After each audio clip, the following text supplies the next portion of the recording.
Continuando aqui a teoria das aulas 17 e 18, a gente vai conversar um pouquinho sobre regime de capitalização do seu dinheiro, por exemplo, que são correções.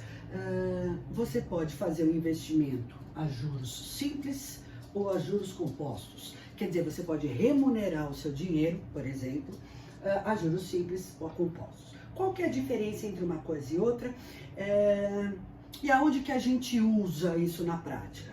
Bom, na verdade, a gente aqui está capitalizando, a gente está transformando ou está modificando o seu dinheiro, ou atualizando o seu dinheiro com o passar do tempo. Então, são acréscimos, são aumentos que você atribui ou incide sobre um valor inicial. Muito bem. Vamos falar um pouquinho na diferença entre essas duas coisas, usando uma legenda já que a gente está falando desde lá do comecinho.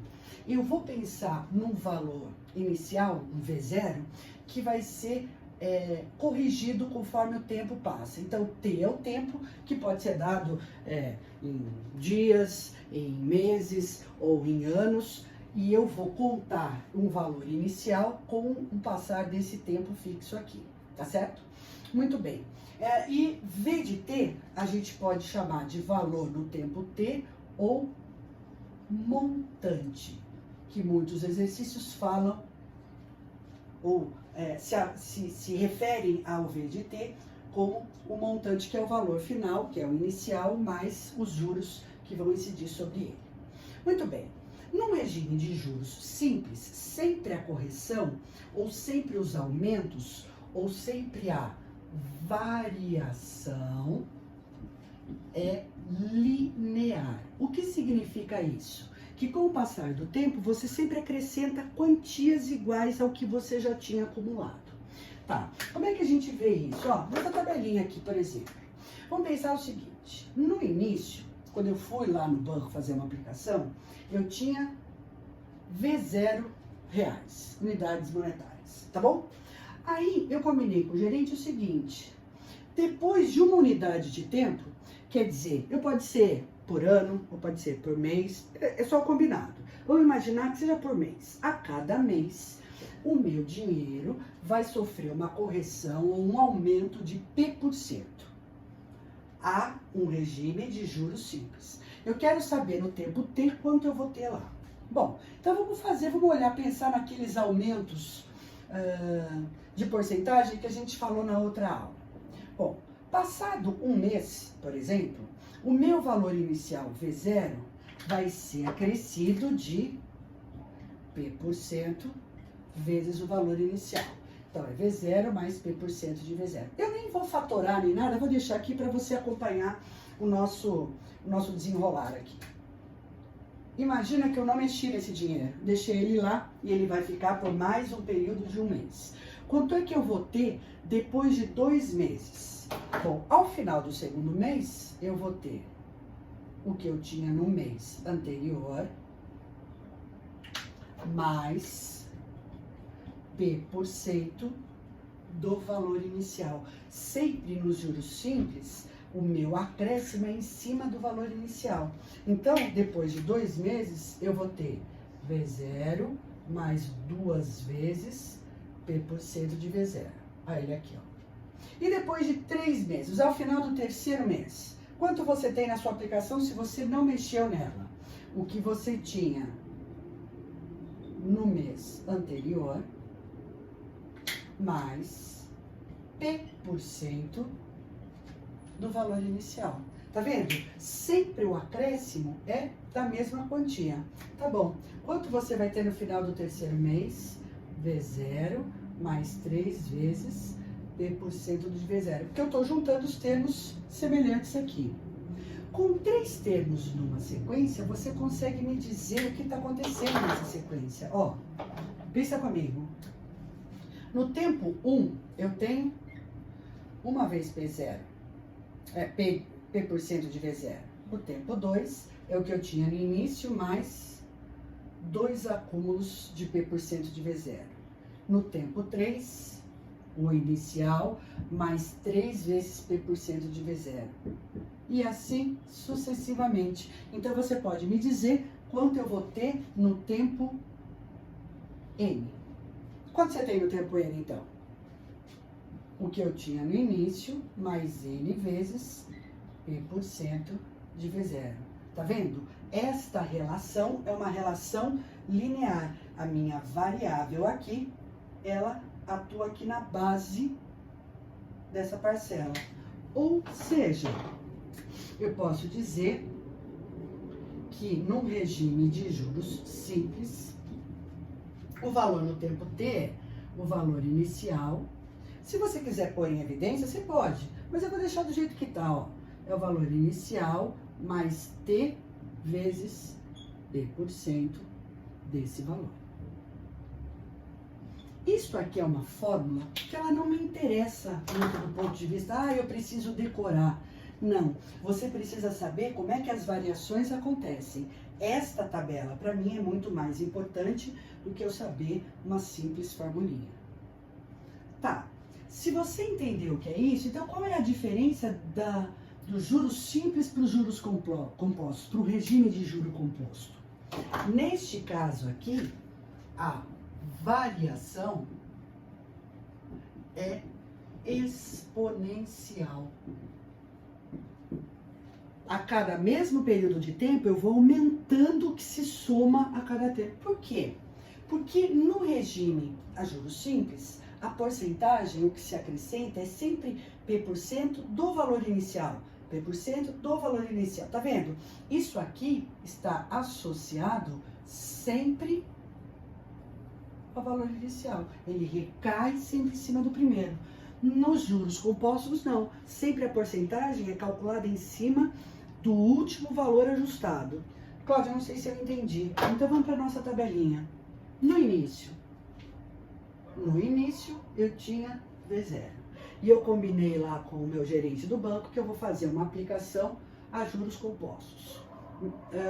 E eu não vou mexer no meu dinheiro. Eu quero saber daqui a T meses quanto é que eu vou ter de saldo. Bom, se no início eu tinha V0, passado uma unidade de tempo, um mês. Quanto eu tenho lá no meu saldo? Vou ver o meu saldo. Eu tenho o que eu tinha antes, mais P% desse valor. Eu posso deixar desse jeito ou simplesmente eu posso colocar o V0 em evidência. Eu também podia ter feito lá, mas lá eu acho que fica mais fácil, ficava mais fácil você olhar para as parcelas se acrescentando. Aqui eu quero juntar todo mundo, porque eu acho que essa ideia ela é melhor. Tá, mas então o inicial que multiplica 1 mais a porcentagem, que é aquela ideia do aumento de P%. Isso aqui é um fator multiplicativo. Legal. Beleza, não mexi no meu dinheiro, vou pensar no próximo mês. Daqui a 2 meses. Quanto eu tenho lá no meu saldo, na minha aplicação? O que eu tinha no mês anterior, mais P% desse valor. V0 que multiplica 1 mais a porcentagem. Eu nem vou pôr isso aqui, ó. Assim. É o que eu tinha no início, mais P%. É o que eu tinha no mês anterior, mais P% desse valor. Se você vier aqui, ó, e colocar esses caras que se repetem em evidência, vai ficar assim. V0, que multiplica 1 mais a porcentagem, vezes 1 mais P% nesse cara. Ou seja, olha o que eu tenho aqui no final. V0 mais 1 mais a porcentagem ao quadrado. Ah, tá bom. Se eu não quiser fazer desse jeito, eu posso pensar no fator multiplicativo sendo aplicado no último valor e no último e no último? Pode. Eu posso imaginar que é o valor no mês anterior, que foi acrescido de P%. Então, é o mês anterior vezes 1 mais a porcentagem. Ó, dá V0, 1 mais a porcentagem ao quadrado. Vamos pensar num outro mês. Deixa o seu, não mexe nele. Daqui a mais um mês, quanto eu vou ter lá no meu saldo? Ó, o que eu tinha no mês anterior,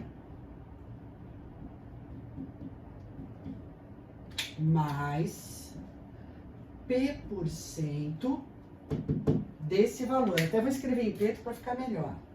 P% desse valor. Tá vendo aqui? Olha só, para essas duas parcelas da soma. Não é esse cara que se repete? Tá bom, então põe ele em evidência. Até vou pôr aqui, ó. V0, 1 mais P% ao quadrado, que multiplica 1 mais P%. Tô pondo em evidência, simplesmente. Olha de novo. V0, 1 mais P%, ó. Conserva a base e somos expoentes. Ou seja, de novo, as alterações agora não são feitas na base, são feitas no expoente, ó. Se o tempo é 1, V0, 1 mais a porcentagem é a primeira. Se o tempo é 2, ó, o expoente é 2. Se o tempo é 3, o expoente é 3, ou seja, variação exponencial. O que significa isso? Que nos juros compostos, o valor no tempo t é o valor inicial que multiplica 1 mais a porcentagem elevado ao tempo. Aqui, a variação, ó, é linear, como uma função do primeiro grau. Aqui, a variação é exponencial, ok? Ninguém vai ao banco fazer uma aplicação a juros simples. Por que não? Porque o seu crescimento é sempre o mesmo. O que a gente pretende sempre aqui, ó, é ter um crescimento que com os mesmos intervalos de tempo, ele vai ficando, meu saldo vai ficando cada vez maior. Tá legal? Então, esses são os dois regimes de juros. Não me preocupo com a fórmula, simplesmente eu me preocupo com a interpretação do que está acontecendo, que é o que a gente vai fazer olhando para os exercícios aí para fechar essas aulas 17 e 18. Legal? É isso.